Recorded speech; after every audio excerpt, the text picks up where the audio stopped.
Hello friends, कैसे हो आप सब। उम्मीद है सब अच्छे से होंगे। आप सबको भगवान बहुत खुश रखे। आज के वीडियो में आप देख रहे हो मेरे टेबल पर पड़े हैं दो वाटर हीटर। एक है मेरे पास ऑर्डिनरी टाइप का 1 लीटर कैपेसिटी में आने वाला इंस्टेंट वाटर हीटर और एक तरफ है मिस्टर शॉट का 1 लीटर कैपेसिटी में आने वाला इंस्टेंट रनिंग वाटर हीटर। ये दोनों ही वाटर हीटर डिजाइन किए गए हैं रनिंग में हॉट वाटर लेने के लिए और ये बहुत ही जल्दी पानी को गर्म करते हैं और लगातार हॉट वाटर सप्लाई देते रहते हैं। इनके प्राइस की अगर बात करें तो ऑर्डिनरी टाइप का ये वाटर हीटर आपको मिल जाता है 1000 से 1500 रुपए की रेंज में। वहीं पर अगर मिस्टर शॉट के इस गीजर की बात करें तो इसकी कीमत है 2500 रुपए। अब 2500 रुपए ले रहे हैं मिस्टर शॉट वाले, तो क्या लगा रहे हैं इसमें ऐसा, यही तो जानेंगे इस वीडियो में।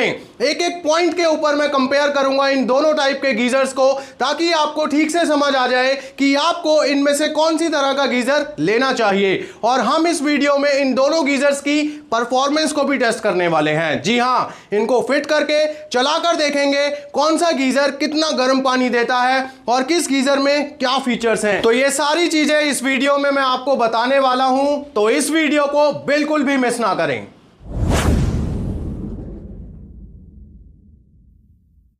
आइए कंपैरिजन शुरू करते हैं। लुक और डिजाइन की बात करें तो दोनों ही गीजर सिमिलर लुक के हैं, डिजाइन भी लगभग सिमिलर ही है। और एक चीज और सिमिलर है, कलर ऑप्शंस। दोनों ही गीजर्स आपको मल्टीपल कलर ऑप्शंस में मिल जाते हैं। बिल्ड क्वालिटी भी दोनों की बहुत अच्छी है। आउटर बॉडी में जो प्लास्टिक का यूज किया गया है वो बहुत अच्छी क्वालिटी है, स्टडी है। और हैंगिंग प्लेट की अगर बात करें तो मिस्टर शॉट का जो गीजर है उसका हैंगिंग सिस्टम काफी अच्छा है, जो स्टिफ रहता है, हिलता नहीं है गीजर लगने के बाद। जबकि ऑर्डिनरी टाइप में जो ये प्लेट है ये थोड़ी शेकी रहती है। पावर केबल्स की बात करें तो बहुत ही हैवी ड्यूटी पावर केबल्स का यूज किया गया है और दोनों में आपको 3 पिन टॉप भी मिल जाता है। ऑर्डिनरी टाइप का जो गीजर है इसका 3 पिन टॉप आपको मोल्डेड मिलता है, लीड के अंदर ही मोल्ड किया हुआ है। जबकि मिस्टर शॉट वालों ने अलग से लगाया हुआ है, लेकिन उनका अपना 3 पिन टॉप है वो, तो ये एक अच्छी चीज है।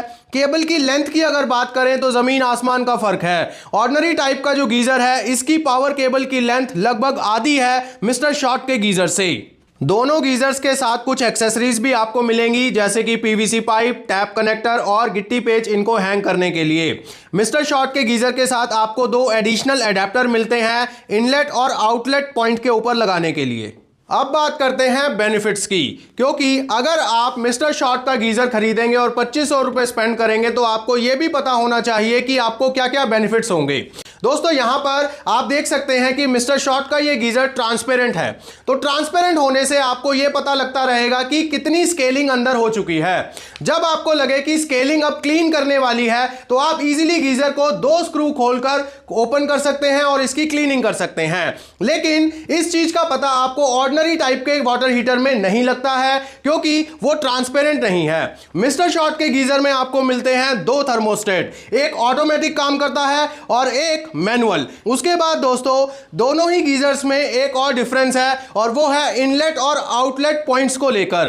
आप देख सकते हैं जो ऑर्डिनरी टाइप का गीजर है उसमें इनलेट और आउटलेट पे कोई भी चूड़ी नहीं है या अटैचमेंट नहीं लगा सकते आप, डायरेक्टली पाइप को लगाना होगा और वो पाइप बहुत ही मुश्किल से लगता है और कई बार निकल भी जाता है। जबकि मिस्टर शॉट वाले गीजर में आपको ये 2 अडेप्टर मिलते हैं जो इजीली टाइट हो जाते हैं और इनके ऊपर पीवीसी पाइप को लगाना बहुत ही आसान है। और अगर आपको गीजर का पानी थोड़े डिस्टेंस पे चाहिए तो आप इजीली पाइप का यूज करके डिस्टेंस पे भी पानी ले सकते हैं और उसमें कोई लीकेज भी नहीं होगा। लेकिन ऑर्डिनरी टाइप के गीजर के आउटपुट पे अगर आप पाइप लगाते हैं तो वहां पर पानी लीक होने का हमेशा डर बना रहता है और कोई इंजरी भी हो सकती है, क्योंकि पानी काफी गर्म आता है। हालांकि दोनों टाइप के गीजर्स में आपको सेफ्टी फीचर्स मिलते हैं, लेकिन मिस्टर शॉट का गीजर एक स्टेप आगे है, क्योंकि इसमें आपको एमसीबी भी मिलता है, वो भी इनबिल्ट। अगर शॉर्ट सर्किट होगा तो यह गीजर प्रोटेक्टेड रहेगा, लेकिन दूसरे तरह के गीजर में आपको एमसीबी नहीं मिलता है, आपको अलग से लगवाना पड़ेगा, तो उसकी कॉस्ट भी आप फिर जोड़ लीजिए। और हैवी लोड है तो एमसीबी तो जरूर लगाना ही चाहिए। एक और बहुत बड़ा बेनिफिट है जो आपको ऑर्डिनरी टाइप के वाटर हीटर में नहीं मिलने वाला वो है रोटेशन का। आप इसके आउटलेट पॉइंट को रोटेट कर सकते हैं। अगर आपको लेफ्ट साइड में पानी चाहिए तो इसको लेफ्ट में घुमा सकते हैं, राइट साइड में चाहिए तो राइट साइड में घुमा सकते हैं। यह तो हुआ इन दोनों ही गीजर्स की क्वालिटी और फीचर्स का कंपैरिजन। अब फटाफट से इनको फिट करते हैं और चलाकर देखते हैं इन दोनों ही गीजर्स की परफॉर्मेंस कैसी है। दोनों गीजर्स की फिटिंग हमने कर ली है। आप देख सकते हैं दोनों को वॉल माउंट मैंने कर दिया है। ये वाला जो गीजर है इसको आप एक कील पे भी टांग सकते हो, दो कील पे भी टांग सकते हो और ये बिल्कुल स्टडी रहता है, हिलता नहीं है। जबकि इसको हैंग करने के लिए आपको दो कीले या दो पेच लगाने ही पड़ेंगे। अब देखते हैं दोस्तों कि इनकी परफॉर्मेंस कैसी है। परफॉर्मेंस को चेक करने के लिए सारा सेटअप यहाँ पर रेडी हो चुका है। हमारे पास टेम्परेचर मीटर है जो हमें पानी का टेम्परेचर बताता रहेगा और हमारे पास एनर्जी मीटर भी है जिसमें हम इनकी लोड की भी टेस्टिंग कर लेंगे। यहां पर सबसे पहले हम देखेंगे कि ठंडे पानी का टेम्परेचर कितना है। आप देख सकते हो ये वाला जो गीजर है ये मैंने कनेक्ट कर रखा है और यहां से इसमें एक और पाइप लगा रखा है। ये जो एक फीचर आपको मिलता है ये बहुत ही बढ़िया चीज़ है। इसमें अगर आपको इसे हाइट पे लगाना है या फिर पानी थोड़े डिस्टेंस पे लेना है तो आप यहां पर पाइप लगाकर इजीली पानी ले सकते हो एक डिस्टेंस पे भी और यहाँ से बिल्कुल भी लीकेज नहीं होती है। जबकि ये चीज़ आपको यहाँ पर नहीं मिलती है। इसमें आप पाइप लगा सकते हो लेकिन यहाँ से पानी लीक होता रहेगा। और यही सेम चीज़ आपको इनलेट में भी मिलती है। यहाँ पर भी आपको अडेप्टर मिलता है जिसमें पाइप इजीली लग जाता है, लेकिन यहाँ पर आपको पाइप लगाने में थोड़ी सी प्रॉब्लम होती है क्योंकि ये जो शेप है इसकी वजह से पाइप निकल भी सकता है। तो एनीवेज अब हम करेंगे इनको ऑन और देखेंगे कैसी परफॉर्मेंस है। तो सबसे पहले ठंडे पानी का टेम्परेचर ही ले लेते हैं। तो आप देखिए दोस्तों अब यहाँ से पानी आना शुरू हो गया है और इस पाइप के अंदर ही मैंने सेंसर लगा दिया है ताकि हमें रनिंग में जो पानी आ रहा है उसका टेम्परेचर मिलता रहे। तो आप देख सकते हैं ऑलमोस्ट 16 डिग्री के आसपास ठंडा पानी है, बहुत ही ज़्यादा ठंडा पानी है यहाँ पर दोस्तों। तो अब देखते हैं ये जो गीज़र्स हैं इनको कितने डिग्री पर गर्म कर पाते हैं। और आप देखिए ट्रांसपेरेंट होने की वजह से कितना सुंदर लगता है देखने में, क्योंकि अंदर जो वर्किंग हो रही है वो हमें साफ साफ दिखती है। तो ये एक अलग ही एक्सपीरियंस होता है जो इस तरह के जो गीज़र होते हैं इनमें आपको कभी नहीं मिल सकता। तो यहाँ पर हमने ठंडे पानी का टेम्परेचर ले लिया है, ऑलमोस्ट 15.5 डिग्री सेल्सियस के आसपास इसमें ठंडा पानी है। अब देखते हैं कौन सा गीज़र कितनी एफिशिएंसी से पानी को गर्म करेगा। गीज़र को ऑन करने से पहले सबसे ज़रूरी है पानी की सप्लाई को ऑन करना। इस तरह का कोई भी आपके पास गीज़र है तो उसमें पहले पानी की सप्लाई ऑन की जाती है, उसके बाद गीज़र को ऑन किया जाता है और ये चीज़ इसके ऊपर लिखी भी होती है। तो चलिए पहले हम यहाँ से पानी की सप्लाई ऑन कर लेते हैं। आप देख सकते हैं पानी यहाँ पर आना शुरू हो चुका है और अब यहाँ से हम इसको ऑन करेंगे। तो अब देखिए दोस्तों जो गीज़र है वो ऑन हो चुका है और 2750 के आसपास लोड ले रहा है, क्योंकि जो इनपुट सप्लाई थी वो 235 के आसपास थी जो लोड के कारण 225 पे आ चुकी है। तो यहाँ पर दोस्तों अब आप गीज़र देखिए दोनों इंडिकेटर यहाँ पर जलते हुए, यानी कि हीटिंग मोड इसका ऑन है और दोनों इंडिकेटर यहाँ पर ग्लो कर रहे हैं। अब देखते हैं कि 16 डिग्री या 15.5 डिग्री का जो पानी था उसको कितना ये गर्म कर पाता है रनिंग में। तो लगभग 10 से 15 सेकंड हो चुके हैं इस गीज़र को चलते हुए और इसकी परफॉर्मेंस आप देख सकते हो लगभग 24 डिग्री के आसपास ये पानी को गर्म कर चुका है। यानी कि रनिंग में जो पानी आ रहा है उसका टेम्परेचर 24 डिग्री सेल्सियस के आसपास है। तो लगभग इसने 9 से 10 डिग्री आप इसको मान सकते हैं, क्योंकि 15.5 था तो 9 डिग्री के आसपास इसने पानी को अप किया है। अगर मैं पानी में हाथ लगाऊं तो हल्का गर्म मुझे पानी फील हो रहा है, बहुत ज़्यादा गर्म तो नहीं लग रहा है, बट यहाँ काफ़ी अच्छी इसकी परफॉर्मेंस मैं बोल सकता हूँ, क्योंकि 15.5 डिग्री पानी का जो टेम्परेचर है वो काफ़ी ज़्यादा ठंडा होता है। तो ऐसे में उसको ये 25 डिग्री के आसपास गर्म कर रहा है, तो बहुत ही बेहतरीन परफॉर्मेंस है। लेकिन इसमें एक दिक्कत मुझे लगी कि आप देखिए ज़रा इसमें जो पानी आ रहा है ना ये काफ़ी ज़्यादा फैल के आ रहा है। अब उसका कारण ये भी है कि हमने इसमें सेंसर लगाया हुआ है लेकिन इसके अंदर हम पाइप नहीं कनेक्ट कर सकते, इन्होंने कोई प्रोविज़न नहीं दिया है। अगर पाइप कनेक्ट करने का प्रोविज़न रहता तो अच्छे से पानी आता है और जैसे हमें नीचे पानी चाहिए तो हम नीचे पानी ले सकते हैं। तो ये एक इसमें वीक पॉइंट है इसका। और दूसरा जैसे कि आप देखेंगे परफॉर्मेंस इसकी बिल्कुल ज्यों की त्यों बनी हुई है, 25 डिग्री से कंटिन्यू पानी ये देता हुआ। तो यानी कि आप कह सकते हैं कि ये अगर इसमें 15 से 16 डिग्री के आसपास पानी ठंडा आ रहा है तो उसको 9 से 10 डिग्री के आसपास ये अप कर सकता है। तो चलिए इसकी परफॉर्मेंस हो चुकी है। अब हम एक और इसकी टेस्ट कर लेते हैं कि ये कटआउट कितने टेम्परेचर पर होता है। तो यहाँ से पानी का मैं सप्लाई बंद कर रहा हूं ताकि इसके अंदर जो पानी है वो उस टेम्परेचर तक गर्म हो जाए जब ये ऑटो कट हो जाएगा। ऑटो कट का भी आपको फीचर इसका टेस्ट करवा देता हूं। जब ये इसमें से आपको इंडिकेटर एक बंद हो जाएगा, डेट मीन्स की इसकी हीटिंग बंद हो चुकी है। अब आप देख पाएंगे दोनों इंडिकेटर चल रहे हैं, लोड भी चल रहा है, वहाँ पर आप दिखा सकते हैं कि अभी ये हीटिंग मोड में है। तो अब हम देखेंगे कि ये कितना गर्म करता है पानी को, और उसका टेम्परेचर हमें ऑब्वियसली टेम्परेचर मीटर पर मिल ही जाएगा। जैसे कि आप देख ही रहे हो, हल्का हल्का इसमें से पानी निकल रहा है, उसका टेम्परेचर यहाँ पर आपको दिख ही रहा है, 60 से ऊपर जा चुका है। बट स्टिल अभी हीटिंग ऑन है, पानी को अभी गर्म किया जा रहा है, अभी ऑटो कट नहीं हुआ है ये। तो जैसे ही ऑटो कट होगा उसके बाद हम पानी का टेम्परेचर लेंगे और फिर ये देखिए दोस्तों, ऑटो कट हो चुका है, आप देख सकते हैं वहाँ पर 0 हो गई है लोड। तो अब यहाँ पर हम इसके पानी का टेम्परेचर लेके देखते हैं। वैसे तो यहाँ पर आपको साफ साफ नज़र आ रहा है लगभग 80 डिग्री के आसपास इसने पानी को गर्म कर दिया है। और जैसे ही मैं यहाँ से टैब ऑन करूँगा, अब मैं हल्का ही टैब ऑन करूँगा तो आप देखिए पानी की भाप उठती हुई आपको नज़र आएगी और पानी का टेम्परेचर आप देख सकते हो लगभग 75 से 80 डिग्री के आसपास इसने पानी को गर्म किया है। तो फिलहाल इसकी टेस्टिंग हो चुकी है। मैं यहाँ से बटन इसका बंद कर रहा हूँ। तो ये जो गीज़र है ऑर्डिनरी टाइप का, ये आपने देखा कि 235 की सप्लाई पर जब हमने इसको चलाया तो 27-28 इसने वोल्टेज लिया और पानी को गर्म किया। लगभग 9 से 10 डिग्री इसने अप किया पानी का टेम्परेचर, और इसका जो हाईएस्ट टेम्परेचर है कट आउट पॉइंट का वो लगभग 75 से 80 डिग्री के आसपास हमें मिला है। तो अब चलते हैं मिस्टर शॉट के इस गीजर की टेस्टिंग को, देखते हैं कि ये क्या इस गीजर की परफॉर्मेंस को बीट कर पाएगा। उम्मीद तो यही है कि 2500 लिए हैं, परफॉर्मेंस इसकी अच्छी होनी चाहिए। तो चलिए अभी देख लेते हैं। मिस्टर शॉट का ये इंस्टेंट गीजर अब रेडी है चलाने के लिए। कनेक्शन मैंने कर लिया है इसका इनलेट का भी और आउटलेट का भी। तो चलिए सबसे पहले हमें पानी की सप्लाई ऑन करनी होगी, क्योंकि ये सब इसके ऊपर आपको वार्निंग में लिखा रहता है और इसी तरह से हमें इस गीजर को चलाना चाहिए। तो चलिए यहाँ से पानी की सप्लाई ऑन करते हैं। आप देख सकते हैं पानी यहाँ पर आता हुआ। अब करते हैं स्विच ऑन। अब देखते हैं कि जब स्विच ऑन किया हमने तो ये गीज़र अभी भी नहीं चला, क्योंकि इसमें एक सेफ्टी फीचर है, एमसीबी लगाया गया है, और एमसीबी जब तक हम ऑन नहीं करेंगे तब तक ये गीज़र ऑन नहीं होगा। तो यहाँ पर साइड पर एक एमसीबी मिलता है। जैसे ही हमने इसको ऑन किया तो अब गीज़र चलने लगा। आप देख सकते हैं यहाँ पर लाइट जो है वो ग्रीन आ चुकी है, और लोड आप चेक कर सकते हैं 3000 वाट का लोड ये ले रहा है।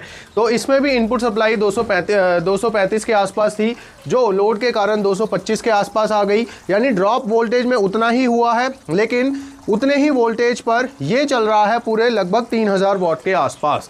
तो यहाँ पर आप देख सकते हैं इन दोनों गीज़र की परफॉर्मेंस आपको साफ साफ दिखती हुई कि ये गीज़र सेम इनपुट सप्लाई के ऊपर कम वाट ले रहा था, ये पूरे वाट ले रहा है। तो ये आपको परफॉर्मेंस भी अच्छी देगा क्योंकि लोड इसका पूरा चल रहा है।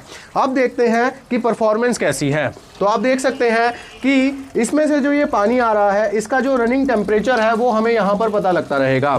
तो यहाँ पर आप देख सकते हैं 15.5 डिग्री सेल्सियस का जो ठंडा पानी था उसको ये गर्म कर चुका है 27.5, यानी लगभग 12 डिग्री पानी इसने अप कर दिया है। तो यहाँ पर आप साफ साफ देख सकते हैं कि इस गीज़र की जो परफॉर्मेंस है ये इस वाले से बहुत बेहतर है, क्योंकि इसने 2 से 3 डिग्री ज़्यादा गर्म पानी दिया है कंपैरेटिवली। और इतने पानी में आप इजीली काम कर सकते हो, आपको बिल्कुल भी पानी ठंडा नहीं लगेगा। तो यानी कि किचन में अगर आपको ये गीज़र लगाना है, रनिंग वाटर में आपको काम करना है, तो बहुत ही बढ़िया चीज़ है ये। और आप देख सकते हो इसकी हीटिंग एफिशिएंसी भी काफ़ी अच्छी है। और आप देखिए लगभग 28 डिग्री के आसपास टेम्परेचर जाता हुआ तो ऑलमोस्ट 13 से 14 डिग्री पानी का जो टेम्परेचर है वो ये अप कर रहा है, और ये एक बहुत अच्छी परफॉर्मेंस मैं कह सकता हूँ। तो चलिए अब हम करते हैं इसका थर्मोस्टेटिक कट ऑफ कितने डिग्री पर होगा वो भी चेक कर लेते हैं। तो इसके लिए हमें करना होगा पानी की सप्लाई को बंद। तो यहाँ से मैंने अब पानी की सप्लाई को ऑफ कर दिया है, ताकि अब जो इसमें ये 1 लीटर पानी है इसको गर्म होने देते हैं, और जब ये कट आउट होगा तो हम लेंगे इसका टेम्परेचर। आप देखिए दोस्तों ट्रांसपेरेंट है, तो यहाँ पर आपको एक पानी जो गर्म हो रहा है, हीटिंग हो रही है पानी की, उसका एक अलग ही एक्सपीरियंस देखने को मिलेगा। ये देखिए दोस्तों जो बबल्स उठ रहे हैं, तो ये मतलब ट्रांसपेरेंट का एक बेनिफिट है कि आपको अंदर दिखता रहता है, और ये जो बबल्स है ये सारे हीटिंग हो रहा है पानी, इसलिए यहाँ पर आ रहे हैं। तो यहाँ पर आप देखते हैं कि ये जब कटआउट होगा तो पानी कितने डिग्री पर गर्म हो जाएगा इसमें। और यहाँ पर दोस्तों ये देखिए, अब पानी इसमें देखिए दोस्तों कितनी तेज़ी से गर्म हो रहा है, लगभग उबलने लग चुका है पानी, बहुत ज़्यादा यहाँ पर टेम्परेचर अप हो चुका है पानी का और कटआउट होने ही वाला है ये। यहाँ पर आपको ये देखिए दोस्तों, ये कट हो चुका है, यहाँ पर भी आप देख सकते हैं कि कट हो चुका है और इनपुट सप्लाई वापस 235-36 पे आ चुकी है। तो अब ये कटआउट हो चुका है। तो यहाँ पर आप देखिए कितना आ रहा है, जो एक एक बूंद इसमें से निकलता रहता है, तो लगभग 60 से 62 डिग्री के आसपास यहाँ पर हमें रीडिंग मिल रही है। बट हम जब इसका मैं टैप ऑन करूँगा तब हम देखेंगे कि यहाँ पर मैक्सिमम क्या रीडिंग मिली हमें। तो ये लीजिए, पानी की सप्लाई हम ऑन करते हैं और यहाँ पर हमें देखेंगे मैक्सिमम रीडिंग जो भी मिलेगी उसको हम कंसीडर करेंगे। तो यहाँ पर देखिए दोस्तों 71 आ गया है और यहाँ पर 70 से ऊपर यहाँ पर सप्लाई जो रीडिंग है वो नहीं गई। तो यानी कि इसने जो कटआउट मारा है वो 70 से 75 डिग्री के आसपास मारा है। तो चलिए फ़िलहाल इसको बंद कर देते हैं। तो यहाँ पर जो कटआउट वाला फीचर है वो लगभग सेम ही है, क्योंकि इसने 75 डिग्री से ऊपर कट मारा था, इसने लगभग 70 और 75 के बीच में मारा है। दोनों ही टेम्परेचर बहुत ज़्यादा होते हैं, आप इतने गर्म पानी को डायरेक्टली हाथ नहीं लगा सकते, तो आपको ठंडा पानी मिलाना ही होगा।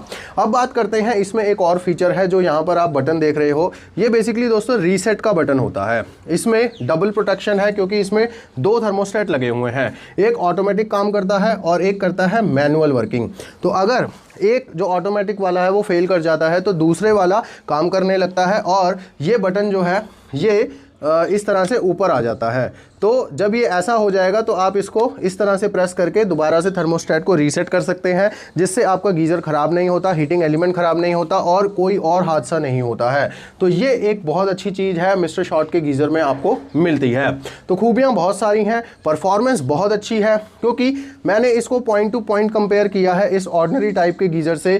तो दोनों में मैंने पाया है कि परफॉर्मेंस वाइज, क्वालिटी वाइज बहुत अच्छी चीज़ें इसमें लगाई गई हैं। और एक बहुत इंपॉर्टेंट चीज़ मैं आपको बताना चाहूँगा कि ये जो ऑर्डिनरी टाइप का गीज़र है ये देखिए कैपिटल कोई कंपनी है, तो यहाँ पर इसका एक स्टिकर लगाया गया है। इस स्टिकर के अलावा इस पूरे गीज़र के ऊपर कहीं पर कैपिटल की ब्रांडिंग नहीं है। तो आप समझ सकते हैं कि ये इन हाउस मैन्युफैक्चरिंग नहीं हो रही है, यहाँ पर एक लेबल लगा दिया गया है और इस तरह के सेम आपको हर ब्रांड में मिल जाएंगे। लेकिन अगर मैं बात करूं मिस्टर शॉट वाले की, तो इसका कोई पार्ट ऐसा है ही नहीं जिस पर मिस्टर शॉट की ब्रांडिंग ना हो।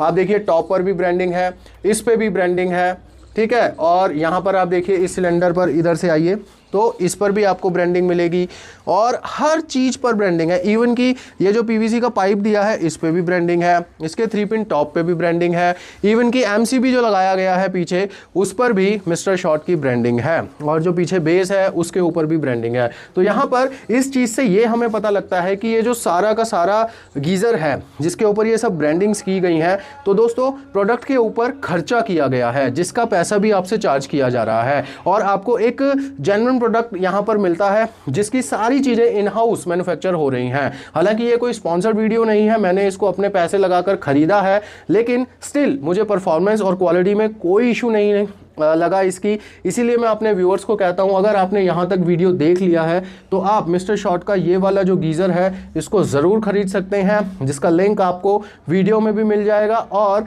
वीडियो के डिस्क्रिप्शन में भी मिल जाएगा। हाँ, अगर आप एक सस्ता गीज़र खरीदना चाहते हो तो आप ये 1000-1200 वाला भी खरीद सकते हो, दिक्कत इसमें भी कोई नहीं है, इसको भी मैंने काफ़ी यूज़ किया है। लेकिन अगर आप एक सुपीरियर चीज़ खरीदना चाहते हो जिसमें सेफ्टी फीचर्स भी ज़्यादा हो, देन गो फिर इट।